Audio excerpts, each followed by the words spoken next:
Give the judges another shot at it? Forget about the fighters. I don't want to give the judges another shot at it. How's that? There is more than one fight at stake. This suggests a pattern of conduct that has plagued boxing for many years. It is referred to as the aside bias, the unwritten rule that judges typically give the more well-known or marketable fighter the benefit of the doubt. Canelo Alvarez is a prime example of the aside because to his enormous fan base and rich promotional partnerships. He is the golden goose and the cash cow. Atlas claims that having that rank confers a risky benefit. It is feared that judges may be influenced by boxing's commercial aspect, whether on purpose or accidentally. They are aware of which combatant the promoters hope to prevail, and this will eventually generate more revenue. That information has the potential to significantly impact the result of a close battle.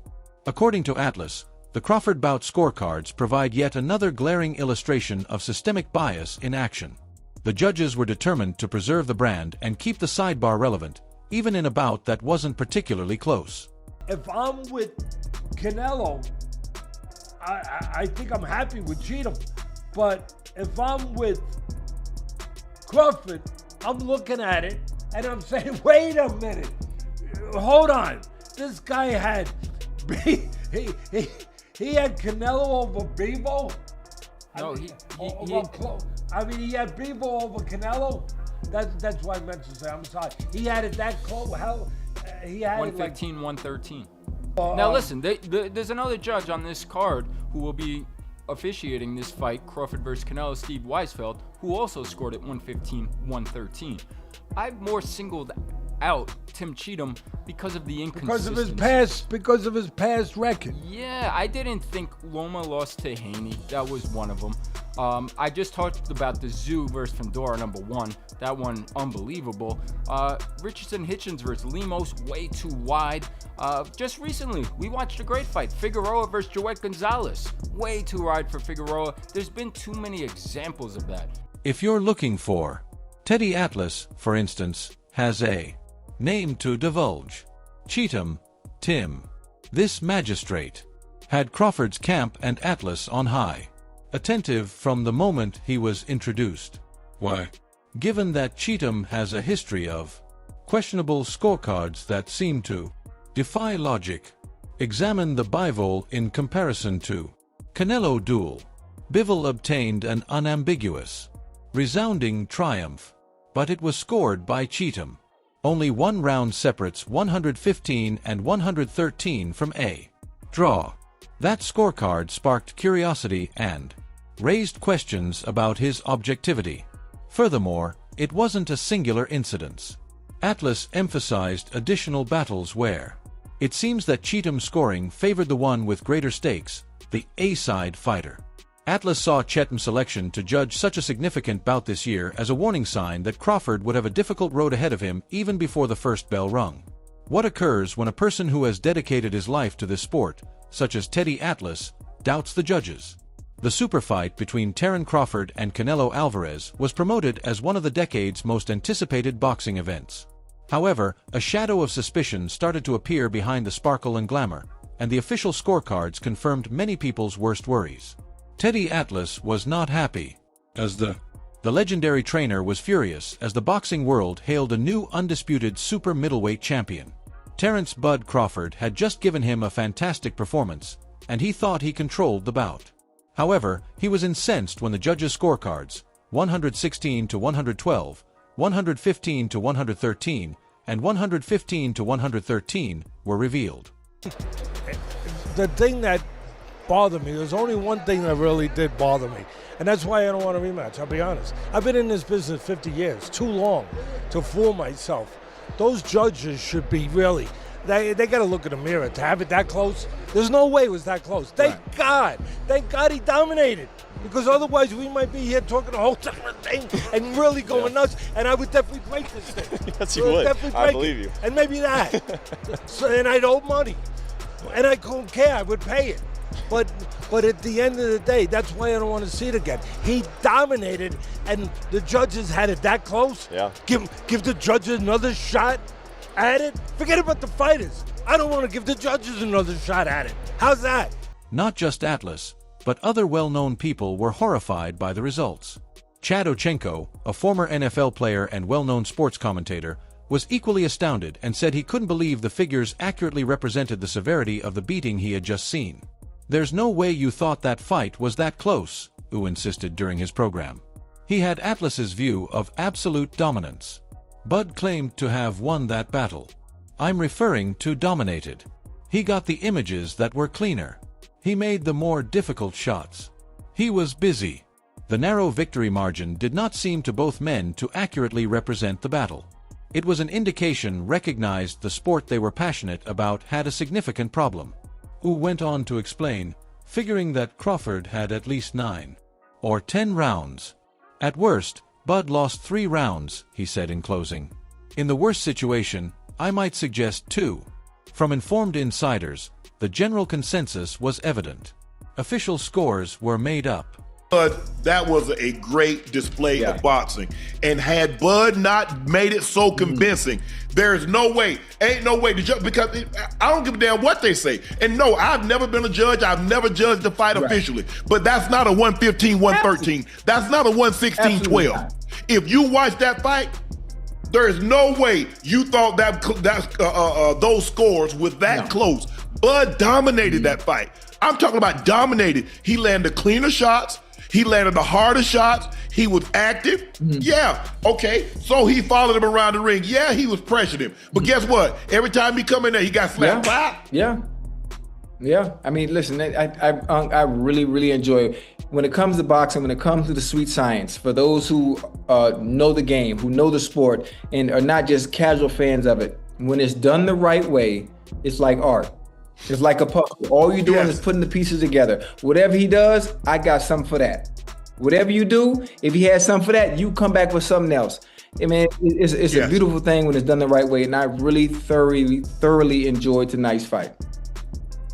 Bud won at least 9 to 10 of those rounds.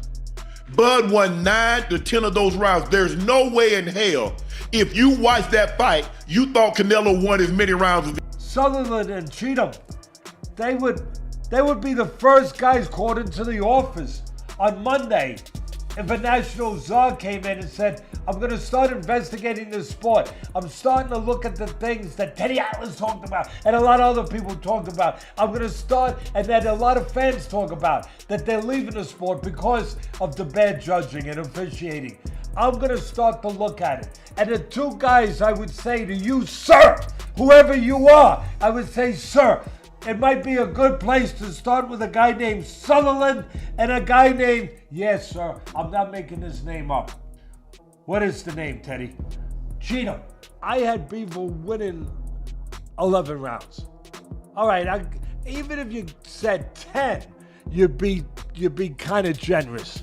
But to have it that close, I mean, come on. And then the other fights you talked about, I mean, he's got a track record where the problem with him isn't just that he's so off and the numbers are so off. They're all for always the A fighter. That's the thing that puts a light on in my mind, that puts a danger light on, is that he's always, Canelo's the A guy always, right? We know that. We don't have to dispute that. So it's not like he's on the side of the B guy. He's always on the side of the guy that the promoter would want to win. That's what bothers me. There is more to the issue than one judge. Teddy Atlas thinks there are problems with the system as a whole. All of the big fights in the boxing mecca of Las Vegas are decided by a tiny panel of judges. There are no new faces or rotations. It's a closed system and an exclusive club. Atlas claims that this familiarity leads to a disrespect for justice. The judges, commissions, and promoters are all acquainted. Together, they work together and conduct commerce. It's simple for boundaries to get hazy and for objectivity to lapse in that situation. Atlas supports a system that is more open, where judges are answerable for their choices and panels that rotate make sure no official has undue influence or power. However, money plays a role in decisions in the high-stakes world of boxing, making significant reforms difficult to achieve. If you got the same officials all the time, which we're talking about you do. I mean, just look, every time there's a big fight, you got the same guys for the most part. And again, I think that you can help a lot by rotating and getting new blood in there.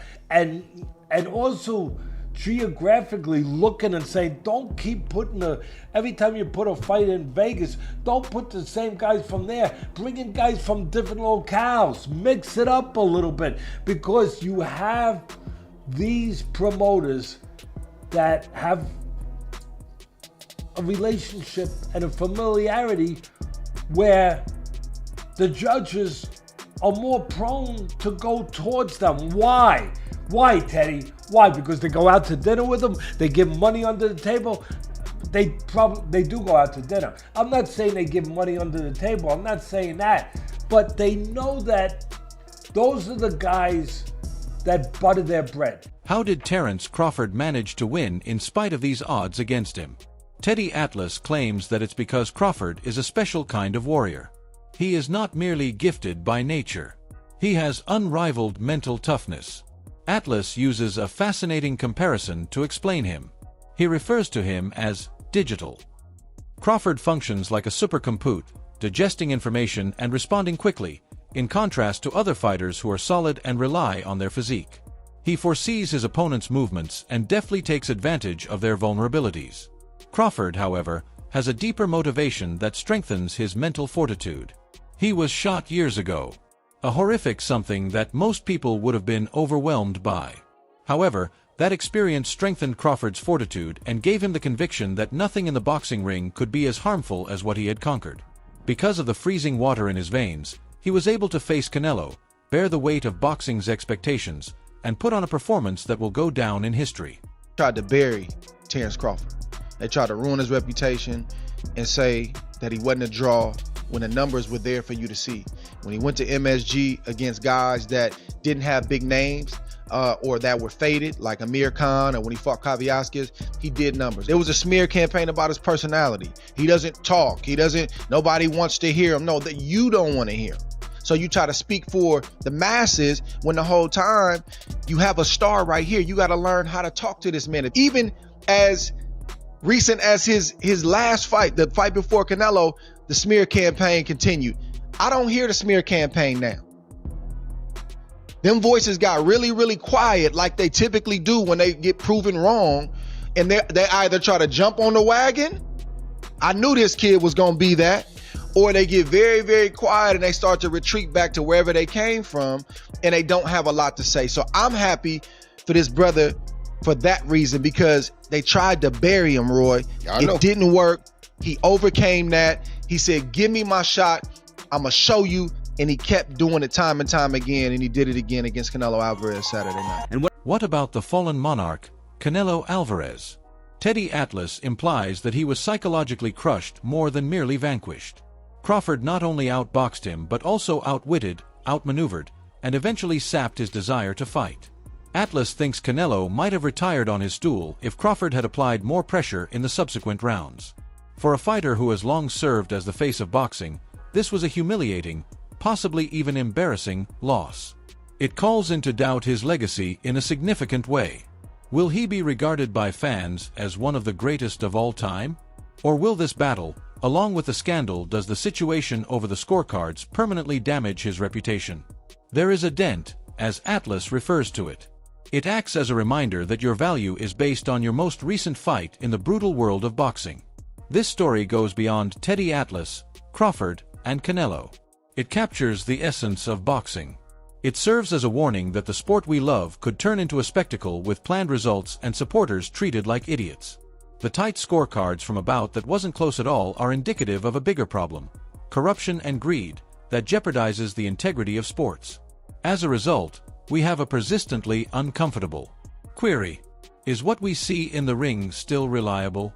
Or has sport turned into a show because the noble science has been so severely corrupted by wealth and power?